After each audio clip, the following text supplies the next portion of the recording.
وہ تمام عورتیں جو اپنے گھریلو مسائل کی وجہ سے پریشان ہیں وہ اس ایک واقعے سے نصیحت حاصل کریں۔ جب شیخ راغب رحمہ اللہ تعالیٰ نے اپنی بیوی نجیہ کو پہلی طلاق دی اور اس سے کہا کہ اپنے میکے چلی جاؤ، تو نجیہ نے جواب دیا، میں میکے نہیں جاؤں گی اور اس گھر سے باہر قدم بھی نہیں رکھوں گی یہاں تک کہ میری جان نکل جائے۔ شیخ نے کہا، میں نے تمہیں طلاق دے دی ہے تو میرے گھر سے نکل جاؤ۔ نجیہ نے بڑے پرسکون لہجے میں کہا، میں نہیں جاؤں گی، میرے لیے اس گھر سے نکلنا جائز بھی نہیں ہے جب تک میری عدت پوری نہ ہو جائے، اور اس دوران میرا خرچہ بھی تمہاری ذمہ داری ہے۔ شیخ نے غصے سے کہا، یہ تو گستاخی اور بے ادبی ہے۔ نجیہ نے سورۃ الطلاق کی پہلی آیت پڑھ کر حکم سنایا کہ اللہ تبارک و تعالیٰ کا کلام ہے کہ جب تم طلاق دے دو تو ان کو احسن طریقے سے عدت گزارنے دو اور اپنے گھروں میں ٹھہرا کر رکھو۔ یہ سن کر شیخ نے غصے سے اپنے کپڑوں کو جھاڑا اور ناراضی سے گھر سے نکلتے ہوئے کہا، اللہ کی پناہ، یہ لڑکی تو بہت بڑی مصیبت ہے۔ نجیہ مسکرائی کہ جیسے کچھ ہوا ہی نہیں ہے، خود کو سنبھالا اور اس کے بعد روزانہ ارادتاً گھر کو خوشبو سے معطر کرتی، پورا بناؤ سنگار کرتی، عطر لگاتی، اور جب بھی شیخ گھر آتا تو وہ اس کے سامنے موجود ہوتی۔ 5 دن بھی نہ گزرے تھے کہ شیخ دل ہار بیٹھے اور طلاق سے رجوع کر لیا، کیونکہ ایک طلاق دی تھی۔ ایک دن نجیہ نے ناشتہ تیار کرنے میں تاخیر کر دی۔ شیخ نے غصے سے کہا، یہ میرے حق میں کوتاہی ہے، یہ کسی مومن عورت کی شایان شان نہیں کہ وہ اپنے خامد کے حق میں کوتاہی کرے۔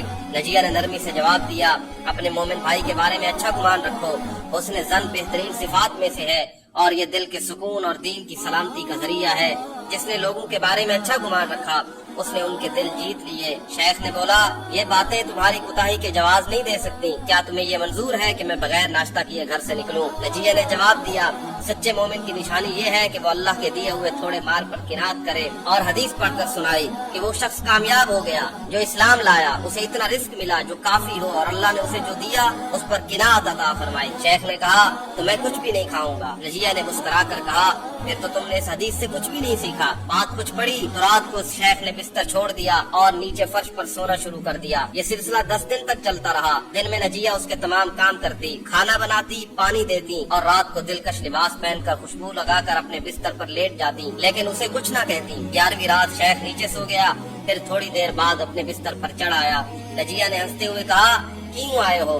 شیخ نے کہا، میں معذرت چاہتا ہوں، میں پلٹ آیا ہوں۔ نجیہ نے کہا، کشش سکل تو یہ کہتی ہے کہ لوگ اوپر سے نیچے آتے ہیں، تم نیچے سے اوپر کیسے پلٹ آئے؟ وہ شیخ مسکرائے اور کہا، کشش سکل سے زیادہ طاقتور ایک اور کشش ہے، بستر پر موجود بیوی کی کشش۔ پھر خوشی سے بولا، اگر ساری عورتیں تم جیسی ہوتی تو کوئی مرد بھی کبھی کسی عورت کو طلاق نہ دیتا اور گھروں کے سارے مسائل ختم ہو جاتے۔ میں آپ کے سامنے یہ واقعہ سنا کر آپ کو یہ سمجھانے کی کوشش کر رہا ہوں کہ غصہ مت کیجیے، مسائل کو حل کرنے کی کوشش کیجیے۔